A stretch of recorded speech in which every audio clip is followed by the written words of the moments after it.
తెలంగాణ ఉద్యమ స్ఫూర్తిని రగిలించిన గీతం జయ జయ హే తెలంగాణ జననీ జయ కేతనం. తెలంగాణ ఉద్యమ స్ఫూర్తిని రగిలించిన గీతం జయ జయ హే తెలంగాణ జననీ జయ కేతనం. మన కవి అందశ్రీ రచించిన ఈ గీతం తెలంగాణ ప్రజల అస్తిత్వానికి, పోరాట దీక్షకి, త్యాగాలకి మరియు విజయాలకి ప్రతీక.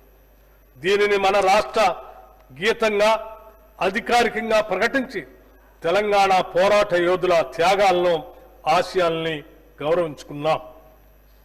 తెలంగాణ తల్లి రూపుని అధికారికంగా గుర్తించి ఆ తల్లి విగ్రహాన్ని అత్యంత వైభవంగా రాష్ట్ర సచివాలయ ప్రాంగణంలో ప్రతిష్ఠించాం. కుల, వర్గ మరియు ప్రాంతీయ గుర్తింపుల్ని అధిగమిస్తూ ఆత్మగౌరవం, సాధికారిత మరియు సమగ్రతను ప్రదర్శించేలా ఈ విగ్రహాన్ని రూపొందించాం. రాష్ట్ర ప్రభుత్వం అధికారికంగా సినీ, టీవీ, నాటక కళారంగానికి ప్రతిష్టాత్మకంగా ఇచ్చే గద్దర్ ఫిల్మ్ అవార్డుని వచ్చే నెలలోనే ఇవ్వబోతున్నాం. లేటెస్ట్ న్యూస్ తెలుగు మరియు ఇంగ్లీష్ అప్డేట్స్ కోసం ఇప్పుడే క్యూన్యూస్ అఫీషియల్ యాప్ ని ప్లే స్టోర్ నుండి డౌన్లోడ్ చేసుకోండి. సరికొత్త సమాచారాల కోసం క్యూన్యూస్ వెబ్సైట్ ని ఫాలో అవ్వండి. ఛానల్లో ప్రాంతీయ, జాతీయ, అంతర్జాతీయ వార్తలు వీక్షించండి. లైక్ చేయండి.